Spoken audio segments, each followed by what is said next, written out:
இன்னைக்கான வீடியோவில் நம்ம எதை பற்றி பார்க்க போகிறோம் அப்படின்னா லேடர் ஆஃப் இஃப் எல்ஸ் அப்படின்னா என்ன, அதை எப்படி யூஸ் பண்ணுறது அப்படிங்கிறது தான் நம்ம ஃபஸ்ட்டு பார்க்க போகிறோம். ஓகேவா? லேடர் ஆஃப் இஃப் எல்ஸ் அப்படின்னா என்னென்னா, நமக்கு இப்போ இஃப் எல்ஸ் பார்க்கும்போது ஒரு இஃப் ஸ்டேட்மெண்ட் கொடுத்தோம், ஒரு எல் ஸ்டேட்மெண்ட் கொடுத்தோம். அதில் வந்து என்ன ஆகும் அப்படின்னா, அந்த இஃபோட கண்டிஷன் ட்ரூவாக இருந்தால் அவுட்புட் கிடைக்கும், அப்படி இல்லை அப்படின்னா எல்ஸ் பார்ட்டில் அதுக்கான எரர் வந்து ஷோ ஆகும். ஆனால் இந்த லேடர் ஆஃப் இஃப் எல்ஸ் அப்படிங்கிறதோட மீனிங் என்னென்னா, n நம்பர் ஆஃப் டெஸ்ட் கண்டிஷன்ஸை நமக்கு வந்து என்ன பண்ணிக்கலாம் அப்படின்னா ப்ராசஸ் பண்ணிக்க முடியும். அந்த n number of test conditions கொடுத்து அதை ப்ராசஸ் பண்ணிக்கலாம். அதுதான் நமக்கு என்ன சொல்கிறாங்க அப்படின்னா லேடர் ஆஃப் இஃப் எல்ஸ் அப்படின்னு சொல்லுவாங்க. இப்போ இதோட சின்டாக்ஸ் நான் என்ன பண்ணுறேன் அப்படின்னு பாருங்கள். இந்த ஜஸ்ட் நோட் பேடில் நான் என்ன பண்ணுறேன் அப்படின்னு பாருங்கள். இப்போ வந்து என்னோட இஃப்ல டெஸ்ட் கண்டிஷன் 1 அப்படின்னு ஒன்று இருக்கும். அதில் என்ன இருக்கும் அப்படின்னா அதோட ஸ்டேட்மெண்ட் பிளாக் இருக்கும். அடுத்து பார்த்தீங்கன்னா எல்ஸ் இஃப் அப்படின்னு ஒரு கான்செப்ட்ஸ் இருக்கும். அதில் டெஸ்ட் கண்டிஷன் 2 இருக்கும். அதில் பார்த்தீங்க அப்படின்னா உங்களுக்கு வந்து ஸ்டேட்மெண்ட் பிளாக் இருக்கும். மறுபடியும் இன்னொரு இஃப் எல்ஸ் அப்படிங்கிற இடத்துல எனக்கு டெஸ்ட் கண்டிஷன் 3 இருக்கும். அதுக்குள்ளே எனக்கு வந்து ஸ்டேட்மெண்ட் பிளாக் இருக்கும். இந்த மாதிரி உங்களுக்கு அப் டு எவ்வளோ வேணுமோ நீங்கள் அவ்வளோ டெஸ்ட் கண்டிஷன்ஸ் நீங்கள் கொடுத்துக்கலாம். மேபி லாஸ்ட்டாக உங்களுக்கு வந்து எல்ஸ் அப்படிங்கிற ஸ்டேட்மெண்ட்டை கொடுத்து நீங்கள் என்ன பண்ணிக்கலாம் அப்படின்னா ஃபினிஷ் பண்ணிக்கலாம். இது கம்ப்ளீட்லி பார்த்தீங்க அப்படின்னா ஆப்ஷனல் தான். ஓகேவா? இது மேண்டட்ரியாக நம்ம கொடுக்கணும்னு எந்த ஒரு அவசியமும் கிடையாது. இந்த இடத்துல ஃபர்ஸ்ட் என்ன செக் பண்ணும் அப்படின்னா இஃபோட டெஸ்ட் கண்டிஷன் 1 செக் பண்ணும். அது ட்ரூவாக இருந்தால் அவுட்புட் இந்த அவுட்புட்டை பிரிண்ட் பண்ணும். ஒருவேளை இஃபோட டெஸ்ட் கண்டிஷன் ஃபால்ஸாக இருந்துச்சுன்னா டெஸ்ட் கண்டிஷன் 2 போய் செக் பண்ணும். அது ட்ரூவாக இருந்தால் அதோட அவுட்புட்டை நமக்கு ரெப்ளிகேட் பண்ணும். அதே இது டெஸ்ட் கண்டிஷன் 2 ஃபெயில் ஆயிடுச்சு அப்படின்னா டெஸ்ட் கண்டிஷன் 3 பார்க்கும். இதை வச்சு நமக்கு வந்து இந்த கண்டிஷன் ட்ரூவாக இருந்தால் இதோட அவுட்புட்டை கொடுக்கும். இல்லை ஒரு வேளை இந்த 3மே ஃபால்ஸாக இருக்குது, இந்த 3 ஸ்டேட்மே ஃபால்ஸாக இருக்குது அப்படின்னா உங்களோட எல் ஸ்டேட்மெண்ட்ல இருக்க அவுட்புட் வந்து டிஃபால்ட்டாகவே நமக்கு டிஸ்பிளே ஆயிரும். ஓகேவா? இதை வச்சு எப்படி நம்ம ஒரு ப்ராஜெக்ட் பண்ணுறது அப்படிங்கிறத பார்க்கலாம். இப்போ இதில் நான் என்ன மாதிரி ப்ராஜெக்ட் பண்ணி காட்டுறேன் அப்படின்னு பார்த்தீங்க அப்படின்னா, நீங்கள் கொடுத்துருக்கக்கூடிய ஒரு நம்பர் வந்து பார்த்தீங்க அப்படின்னா உங்களுக்கு அது என்னவா இருக்கணும் அப்படின்னா பாசிட்டிவாக இருக்கா இல்லை நெகட்டிவாக இருக்கா இல்லை 0ல் இருக்கா அப்படிங்கிறத எனக்கு கண்டுபிடிக்கணும். இதுதான் என்னோட ப்ராஜெக்டை நான் பண்ண போகிறேன். ஓகேவா? இந்த இடத்துல பார்த்தீங்கன்னா இதிலே வந்து உங்களுக்கு தேவையான எல்லாமே இருக்கும். இப்போ இந்த இடத்துல நான் என்ன பண்ண போறேன் அப்படின்னா என்னோட இன்புட்டா நான் என்ன வாங்க போறேன் அப்படின்னா நம்பர் அப்படிங்கிறத வாங்க போறேன். இப்போ 10 அப்படிங்கிற நம்பரை நான் கொடுத்துருக்கேன்.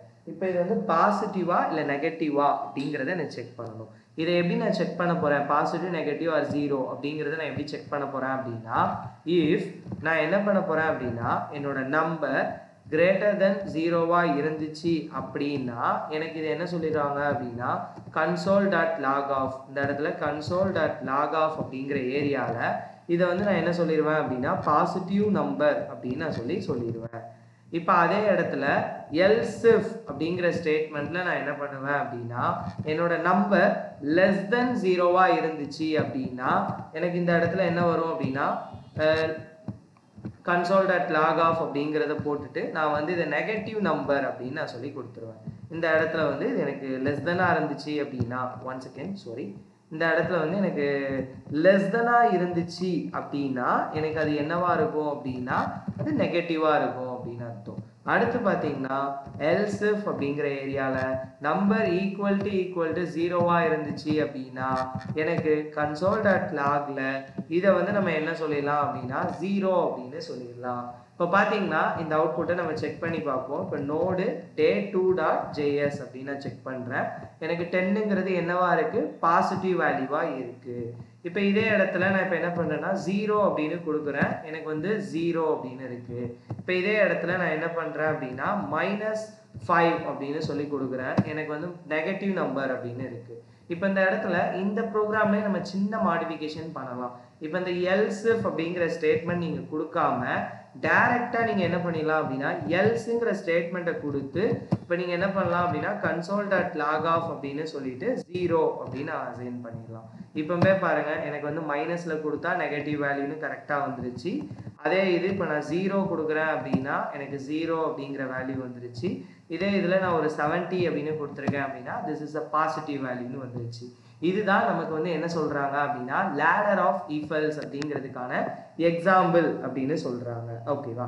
இதே இடத்துல இன்னொரு எக்ஸாம்பிள் நம்ம என்ன பண்ணி பார்க்கலாம் அப்படின்னா லார்ஜஸ்ட் 3 நம்பர் அப்படிங்கிறத பண்ணி பார்க்கலாம். இதெல்லாம் வந்து எதுக்காக நம்ம பண்றோம் அப்படின்னு பார்த்தீங்கன்னா லாஜிக்கல் திங்கிங்கை இம்ப்ரூவ் பண்றதுக்காண்டி தான் நம்ம பண்றோம். பண்ணுறோம். இப்போ இந்த இடத்துல பார்த்தீங்கன்னா எனக்கு என்ன பண்ணணும் அப்படின்னா நீங்கள் வச்சிருக்கக்கூடிய நம்பர்ஸில் எது லார்ஜஸ்ட் நம்பர் அப்படிங்கிறத கண்டுபிடிக்கணும். லார்ஜஸ்ட் 3 நம்பர்ஸ் உங்களோட இதில் வந்து என்ன பண்ண போகிறோம் அப்படின்னா இந்த இதில் லார்ஜஸ்ட் 3 நம்பரை எப்படி கண்டுபிடிக்க போகிறோம் அப்படிங்கிறதான் பார்க்க போகிறோம். அதில் ஏயோட வேல்யூ 5ன்னு கொடுக்குறேன், பியோட வேல்யூ 10ன்னு கொடுக்குறேன், சியோட வேல்யூ 15ன்னு கொடுக்குறேன். இப்போ எனக்கு இந்த இடத்துல நான் என்ன பண்ண போகிறேன் அப்படின்னா உங்களுக்கு இதை நம்ம ஸ்கூல்லே படிச்சிருப்போம். நீங்கள் ஸ்கூலில் படிக்கும்போது என்ன பண்ணுவீங்க, ஏயோட வேல்யூவை கொண்டு போய் பியில் போய் செக் பண்ணுவீங்க, ஏயோட வேல்யூவை கொண்டு போய் சியில் போய் செக் பண்ணுவீங்க. அதே மாதிரி பியோட வேல்யூவை ஏல செக் பண்ணுவீங்க, பியோட வேல்யூவை சியில செக் பண்ணுவீங்க. அதுக்கடுத்து சியோட வேல்யூவை ஏல செக் பண்ணுவீங்க, சியோட வேல்யூவை பியில் செக் பண்ணுவீங்க. இந்த மாதிரி நம்ம எப்படி பண்ணுறது அப்படிங்கிறது தான் இந்த லார்ஜஸ்ட் 3 நம்பர் கான்செப்ட்ல நம்ம பண்ண போகிறோம். இப்போ பாருங்க நான் இதை எப்படி பண்ணுறேன் அப்படின்ட்டு எனக்கு if A greater than B and a greater than c அப்படின்னு போடணும். ஏன்னா இந்த இடத்துல இந்த ரெண்டு இடத்துலையுமே எனக்கு கண்டிஷன்ஸ் என்ன ஆகணும் அப்படின்னா ட்ரூவா இருக்கணும், ஏ தான் பிக்கஸ்ட் நம்பரா இருக்கணும். அதனால நான் என்ன பண்றேன்னா இப்போ console.log of அப்படிங்கிற இடத்துல a is the biggest value, இந்த இடத்துல a is the biggest value அப்படின்னு நான் சொல்லி இந்த இடத்துல இப்படி டைப் பண்றேன். இப்போ அதே இடத்துல நான் என்ன பண்றேன் அப்படின்னா if else அப்படிங்கிற ஏரியால b greater than c and b greater than a அப்படின்னு நான் ரெண்டு வேல்யூ ஒன்று a c-ஐயும் செக் பண்றேன். இப்போ இந்த இடத்துல போய் என்னோட அவுட்புட்டை போய் பாருங்க, console.log of அப்படிங்கிற இடத்துல நான் என்ன பண்றேன்னா b is the biggest value, இந்த இடத்துல b is the biggest value அப்படின்னு நான் சொல்லி கொடுத்துறேன். அதுக்கு அடுத்து நான் என்ன பண்றேன் அப்படின்னா else if அப்படிங்கிற ஏரியால c greater than a and c greater than b அப்படின்னு சொல்லி செக் பண்றேன். இப்போ இந்த ரெண்டு இடத்துலயும் நான் என்ன பண்றேன் அப்படின்னா console.log of அப்படிங்கிற இடத்துல c is the biggest value அப்படின்னு நான் சொல்லி கொடுத்துறேன். இப்போ பாத்தீங்கன்னா எனக்கு இந்த இடத்துல என்னோட அவுட்புட் என்ன ஆகுதுன்னா இந்த இடத்துல a தான் பெருசா இருக்கணும்னு சொல்லியிருக்கேன், இந்த இடத்துல b தான் பெருசா இருக்கணும்னு சொல்லியிருக்கேன், இந்த இடத்துல c தான் பெருசா இருக்கணும்னு சொல்லியிருக்கேன். இப்போ இந்த ப்ரோக்ராமை ரன் பண்ணி பாருங்க, c is the biggest value வந்திருக்கு, 100 கொடுக்குறேன். இப்போ போய் ரன் பண்ணி பாருங்க, b is the biggest value வந்திருக்கு, 500 கொடுக்குறேன், a is the biggest value வந்திருக்கு. இல்ல இப்போ இதே இடத்துல நான் என்ன பண்றேன்னா இப்போ 1500 கொடுக்குறேன், எனக்கு வந்து என்ன கிடைச்சிருக்கு அப்படின்னா c is the biggest value வந்துருச்சு. லாஸ்டா இந்த இடத்துல நான் என்ன பண்ண போறேன் அப்படின்னா என்னோட எல் ஸ்டேட்மெண்ட்டை எடுத்துட்டு நான் என்ன பண்றேன் அப்படின்னா console.logல a அதுக்கப்புறம் பாத்தீங்கன்னா b அதுக்கப்புறம் c இந்த இடத்துல நான் மூணு வேல்யூமே நான் என்டர் பண்ணிக்கிறேன். ஓகேவா, a b c மூணுமே எனக்கு என்னவா இருக்கு அப்படின்னா ஈக்குவலா இருக்கு, இல்ல சேம் நம்பர் இல்லைன்னா சேம் வேல்யூ அப்படின்னு நான் சொல்லி கொடுத்துட்டேன். இப்போ போய் பாருங்க, நான் இந்த மூணு இன்புட்ல ஏயோட வேல்யூவை நான் என்ன பண்றேன்னா 10ன்னு கொடுக்குறேன், பியோட வேல்யூவும் 10ன்னு கொடுக்குறேன், சியோட வேல்யூவும் 10ன்னு கொடுக்குறேன். அப்பனா எனக்கு என்ன கிடைச்சிரும், abc is the same value அப்படின்னு கிடைச்சிரும். இந்த மாதிரி நம்ம லாஜிக்கல் திங்கிங்கை நீங்க இம்ப்ரூவ் பண்ணிக்கலாம். இது வந்து லார்ஜஸ்ட் 3 நம்பர் மட்டும் இல்லாம 3 நம்பரும் சமமா இருக்கா அப்படிங்கிறதையும் நம்ம செக் பண்ணியிருக்கோம். இது உங்களுக்கு புரிஞ்சிருக்கும்னு நினைக்கிறேன். இதே மாதிரி அடுத்த வீடியோல நம்ம என்ன பார்ப்போம் அப்படின்னா இன்னும் இதுல வந்து வேற என்னென்ன எக்ஸாம்பிள்ஸ்லாம் நம்மளால பண்ண முடியும் அப்படிங்கிறத பார்க்கலாம். அதே மாதிரி நெஸ்டட் ஆஃப் இஃப் எல்ஸ் அப்படிங்கிறத நம்ம எப்படி யூஸ் பண்ணலாம் அப்படிங்கிறத பார்க்கலாம். ஓகேவா கைஸ், நெக்ஸ்ட் வீடியோல பார்க்குறேன். Bye guys.